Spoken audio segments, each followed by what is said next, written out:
अस्सलाम वालेकुम। आज हमारी शायद 19वीं वीडियो है।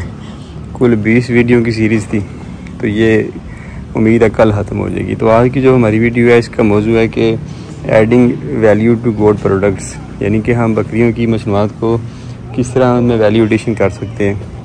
ख़ास तौर पे दुनिया में जो मशहूर सबसे चीज़ें चलती हैं बकरियों के दूध के हवाले से, यानी कि डेयरी के हवाले से, क्योंकि ये एक डेयरी सेक्टर है। तो ये बात बार बार इसलिए करना पड़ रही है क्योंकि जो तरक्की या पजीर मुल्क होते हैं ना, जिस तरह हमारा पाकिस्तान है, बदकिस्मती के साथ कि इकबाल और जिना के ख्वाब तो बहुत बड़े बड़े थे कि सबसे तरक्की याफ्ता मुल्क हमारा पाकिस्तान होगा।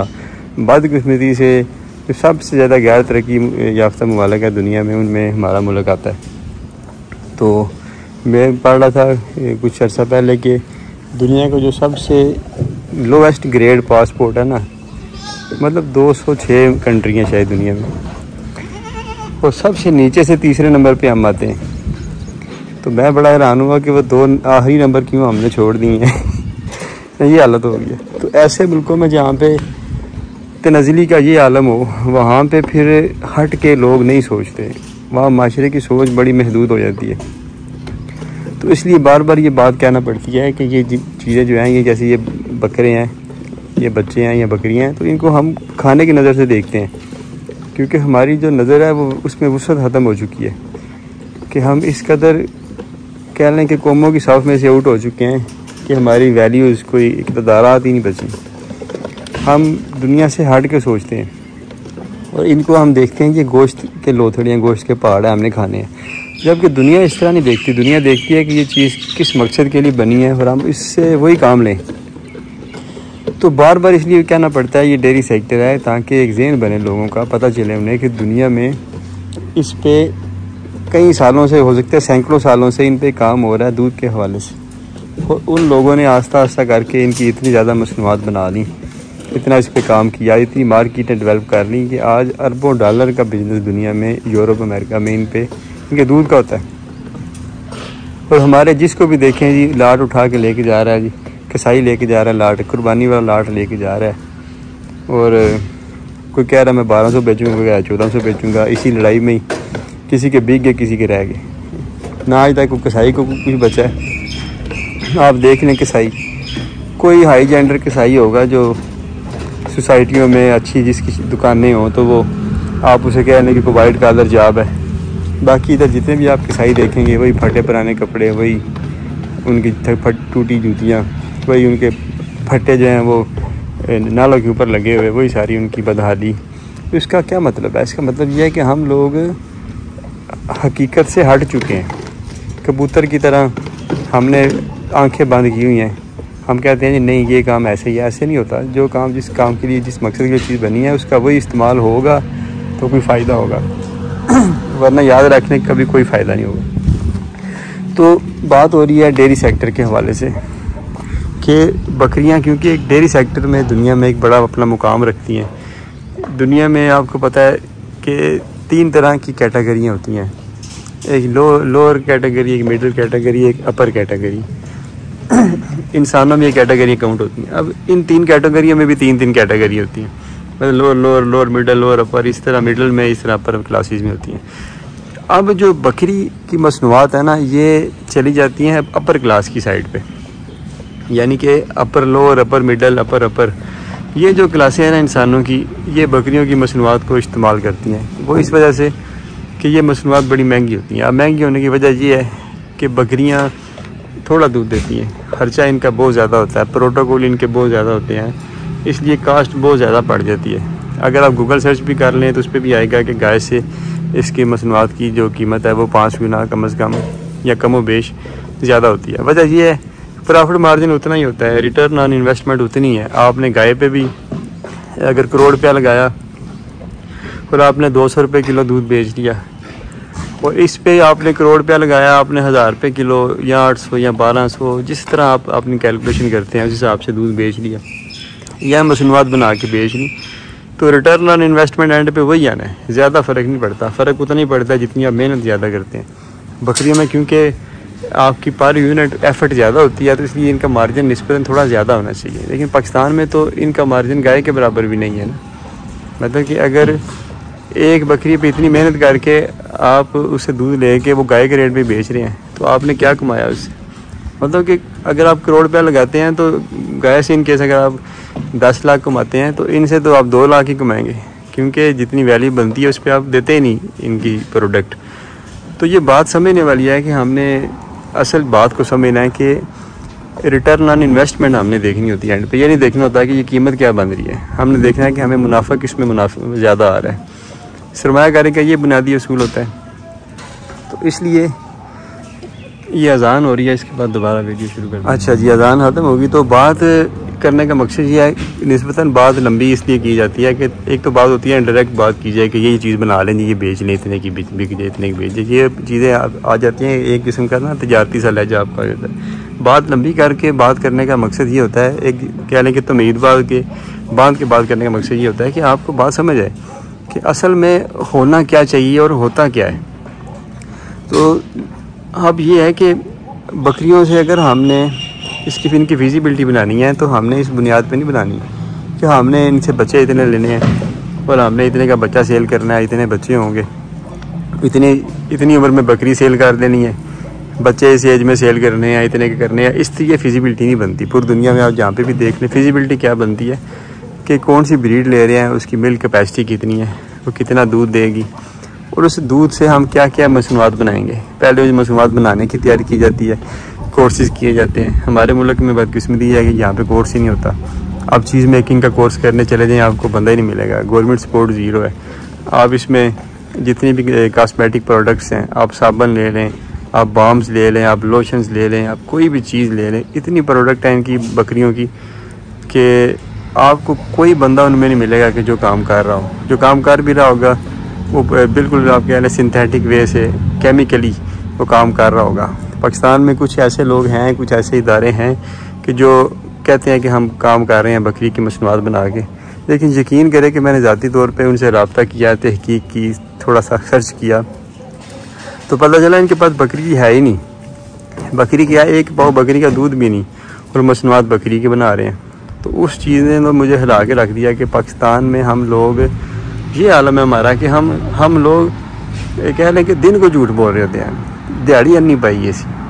तो अभी जैसे नया मैकेनिज़्म कल मैं पढ़ रहा था, खबरों में आ रहा है कि दूध को और जो रेड मीट है इसको वो पता नहीं क्या ऐसे कहते हैं कि जिससे कीमतें आज़ाद कर देंगे। यानी कि पहले होता था ना गवर्नमेंट का रेट आई जी 1800 रुपये किलो शायद गोश्त है, या 20,000 में नहीं पता, तो उससे ऊपर नहीं बेचना आपने। दूध जो है वो आपने 180 रुपये लीटर, 200 रुपये लीटर या जितना भी रेट है उससे ऊपर नहीं बेचना। लेकिन अब उन्होंने सोचा ये है कि इसको आज़ाद कर दें, क्योंकि इसमें इन्वेस्टमेंट नहीं आ पा रही। कि हम रेट जब टाइट करते हैं तो इसमें रिटर्न ऑन इन्वेस्टमेंट नहीं मिलता लोगों को, तो लोग उसमें फिर आते नहीं इस काम में। फिर क्या होता है, 2 नंबरियाँ होती हैं। लोग पानी डाल के पाउडर डाल के बना के बेचे जाते हैं, तो उसमें गैर मेरी चीज़ लोगों को पीने में मिलती है। कीमतें फिर जो है ना वो इस तरह फिर गवर्नमेंट के जो मुकर्रर करदा रेट होते हैं ना उसके आसपास रहती हैं। तो मैकेनिज़्म उसमें ये होता है पूरी दुनिया में कि कीमतें आज़ाद होती हैं, लेकिन आपकी क्वालिटी कंट्रोल गवर्नमेंट का ऐसा होता है कि जो भी 2 नंबरी में पाया जाए ना उसको सील कर देते हैं परमानेंट, उसको ना ब्लैक लिस्ट कर देते हैं। तो फिर हर डेयरी, हर इदारा, हर दुकानदार, हर बंदा जो है ना वो 100% अपनी क्वालिटी वाली चीज़ बेचता है। फिर उसमें कंपटीशन होता है, फिर कीमतें जो ओरिजिनल उसका मैकेनिज़्म होता है ना वहाँ पे ऑटोमेटिकली सेट हो जाती हैं। तो बात करने का मकसद ये है कि गोट डेयरी भी इसी तरह ही है।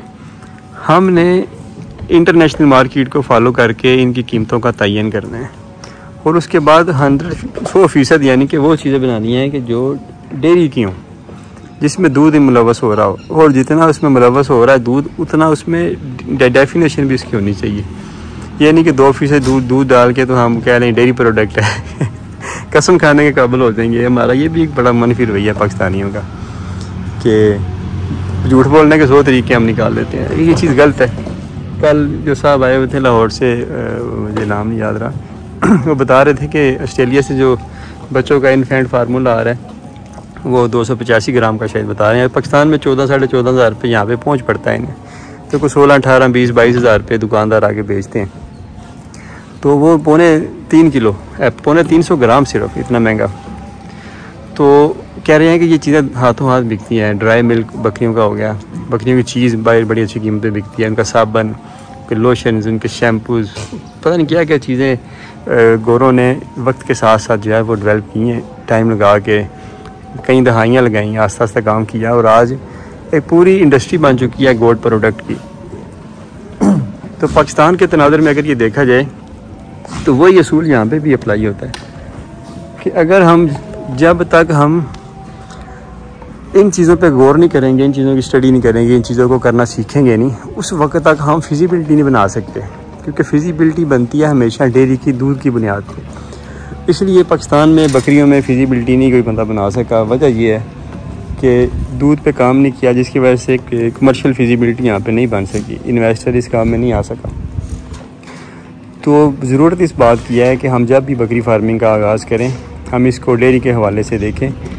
पहले तो एक मुआवजा करें सारी दुनिया में इस एक मसनूआत क्या क्या बन रही हैं, वो राइट डाउन करें, फिर उनकी कीमतें देखें, फिर उनमें से सिलेक्ट करें कि पाकिस्तानी मार्केट के मुताबिक कौन सी चीज़ हमें सूटेबल है, उसके मुताबिक फिर तहकीक करके यहाँ पे उसको सीखें।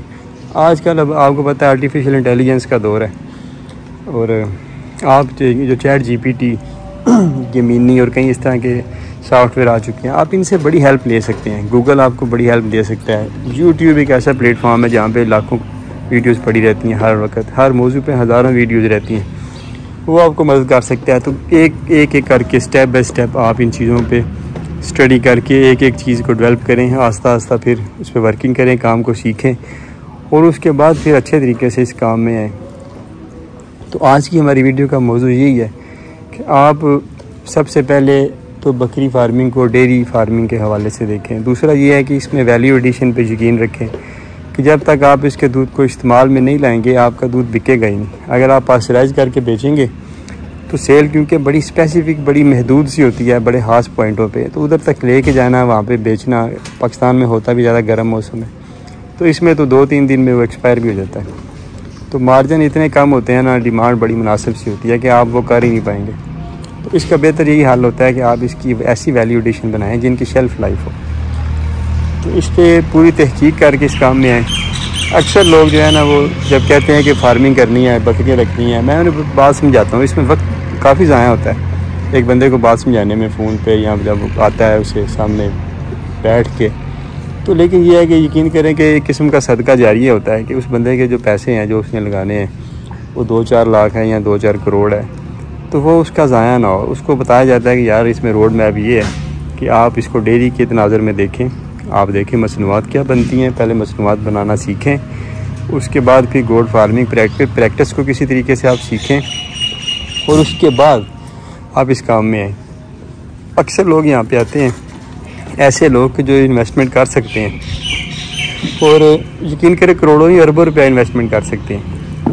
और कुछ लोग ऐसे होते हैं जो डेयरी से मुंसलिक होते हैं, मतलब गाय की डेयरी से, तो वो उनकी एक ही ख्वाहिश होती है, वो आके हमें भी कहते हैं कि आप हमें दूध दें, बकरी का दूध आप प्रोवाइड करें, सप्लायर बन जाए, हमारे साथ पार्टनरशिप कर लें, कुछ भी कर लें, आप हमें बताएं कि हमने क्या करना है, कैसे करें, मिल के कर लें। तो मतलब कि ये मुश्किल काम है, एक मुश्किल सब्जेक्ट है। सबसे पहले बकरी से दूध लेना यही बड़ी दूर की कौड़ी है। उसके बाद इस दूध को वैल्यू एडिशन में तब्दील करना, कोई इसे मुफीद मसनूआत बनाना, ये उससे भी अगली एक दूर की कौड़ी है। तो नामुमकिन कुछ भी नहीं इस दुनिया में, याद रख लें। जब आप शुरू कर लेते हैं तो सारे काम होते चले जाते हैं। बिल्कुल इसी तरह जिस तरह वो एक शीरी फराद थे, शायद ये कौन थे, तो उस बंदे ने एक बेलचा लेके तो पहाड़ में से नहर खोद दी ना। तो ये बात अब मानने वाली तो नहीं लगती, लेकिन जिन्होंने करना होता है उनके आगे फिर पहाड़ भी जो है ना वो कोई ऐसे साबित नहीं होते। इकबाल ने कहा था ना, 2 नीम इनकी ठोकर से सहरा व दरिया, सिमट कर पहाड़ उनकी हैबत से राई। तो इसलिए अपनी प्लानिंग को ठीक करें, अपना पैसा ज़ाया ना करें। ये डेयरी सेक्टर है, डेयरी सेक्टर की प्लानिंग करके इसमें आएँ और इसका दूध कभी भी उस तरह नहीं बिकेगा जिस तरह गाय भैंस का बिकता है, ये याद रख लें। आप डेयरी की प्लानिंग कर लेंगे फिर भी कामयाब नहीं हो पाएंगे जब तक आप वैल्यू एडिशन की प्लानिंग साथ नहीं करेंगे और उसको सीखेंगे नहीं। तो ये थी हमारी आज की वीडियो, सेकंड लास्ट वीडियो। उसके बाद का लास्ट वीडियो 20वीं वीडियो होगी। तो ये हमारा एक पूरा ओवरऑल जो बकरी फार्मिंग का तारफ़ था ये मुकम्मल हो जाएगा जी। उसके बाद दोबारा देखेंगे कि कुछ नए वीडियोज़ मौजूद के सामने आए तो उन पर वीडियोज़ बनाएंगे। कल तक के लिए हमें दें इजाज़त। अल्लाह हाफ़िज़।